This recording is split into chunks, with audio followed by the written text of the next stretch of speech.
So this is my setup when choosing to do my impressionist artwork with colored pencils. Just to kind of note, I have my full tray of colored pencils, and then I have my sketch that I did. The way that color pencils work and the way to create an impressionist style is to create a series of levels. So I'm going to start my image by coloring in my basic colors where I think they belong, just as a flat. So I'm just going to lightly color the whole picture, either the yellow or the purple. So one or the two. I'm just going to color the whole picture. I'm not going to press hard, and I'm not going to try to leave marks. But as I'm coloring, I want to make sure that I'm looking at and paying attention to the direction of the marks. So this one, I am going to just make sure that I'm using short little pencil marks, and as I'm coloring in, I'm coloring lightly. I'm not trying to press hard. So this is my goal, is that I'm going to just color the whole picture in light pencil using my short impressionistic brush marks, even though it's a pencil. Okay, so just make sure you're kind of doing short, light lines that layer on top of each other. So that's the first step, is to do your whole picture level 1. Actually, what I'm noticing as I'm starting to do my color is that I'm noticing that my pencil lines are kind of getting in my way, and that they're going to be trapped underneath the color as I work if I don't sort of erase them as I go. So even though I redrew and I drew really lightly, I still need to go back in and sort of lightly erase my pencil lines so that you can still, if I zoom in really close here, you can still see that they're there, right? But they're not going to show up in my final project, which is good. I don't want my pencil lines getting in the way of the color telling me about the shapes. So I'm going to go in and add just my color pencil on top of where the pencil lines used to be. And I have to make sure I remember to erase first. Otherwise, I might end up with those pencil lines trapped underneath the color. That makes it much harder to kind of get rid of those at the end. So make sure you're kind of thinking about where those pencil lines are as you go. And you can either choose to kind of erase all at once, which might look like, going like this, excuse me, and taking your eraser and kind of just going along all your lines at once. Support your paper as you do this so that you don't cause it to wrinkle. Kind of hold it down with your wrist as you go, or use your other hand to help hold it down, especially as you get to those paper edges. Or just pick specific area, like, oh, I'm about to color this circle. So I'm going to erase the circle and then I'm going to color it. And then I'm going to color this circle. So I'm going to erase this circle. And then I'm going to color it. So you can choose if you want to erase all at once and just sort of leave the impressions there for yourself, or if you want to do it like I'm doing, just a little bit at a time. It's your choice and what makes more sense for you and what you're more comfortable with. But remember, your first step is sort of just lay out all your colors as a base coat. Everything needs a little bit of color. We shouldn't see much of the original white of the paper left.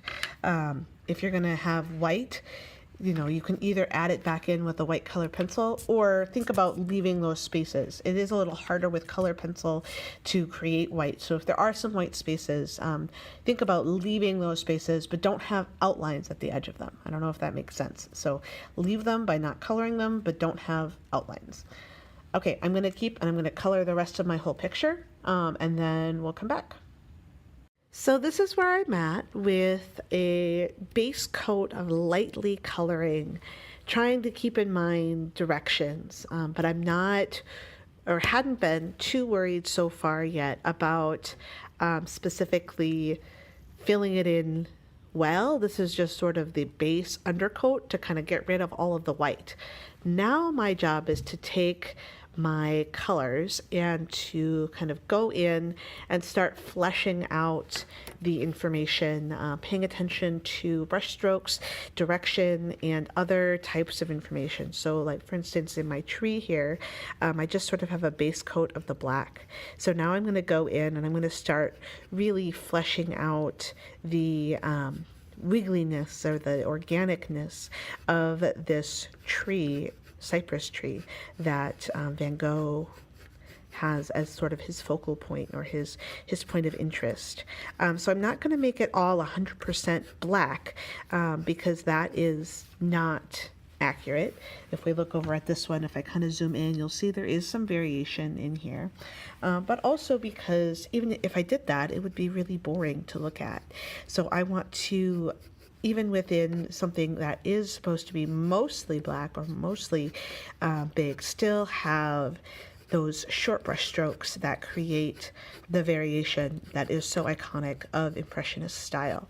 So, you know, back and forth, pay attention to kind of which direction they should go, and start filling in and really make it quite lovely. And that's part of what makes the style work so well, is that it kind of gives the idea of what you're seeing, but also still lets you be free to notice and to kind of create these super organic shapes. And as you build up this information, that's where this kind of level of interest comes in. So you just kind of keep going and you fill the whole space. Make sure you get all the way to the edge of your paper. Don't sort of hover right around here. You know, if you end up drawing on your table, if you're worried about that, put a paper down, you know, no big deal. And then notice the fact that like most of the colors are not by themselves. Like even though this is mostly blue, there's also other colors. So there's like some yellow in here. There's some black. There's lighter shades and darker shades of the same blue. We're not just working with a single tone. So I actually need to break out my purple color, and I need to break out my yellow, or my yellow orange in this case, because that's really what I've been working with, and start building up or building in some of these areas of variation, of these color strokes or these marks that are different or more strong, and really play with this idea. Let things overlap. Don't worry about, you know, having them necessarily be 100% separate from each other. Bring in some of those shadows, short little lines, all those types of things. That's really where your interest is going to really start to come in and start to flesh out. This type of art is all about layering.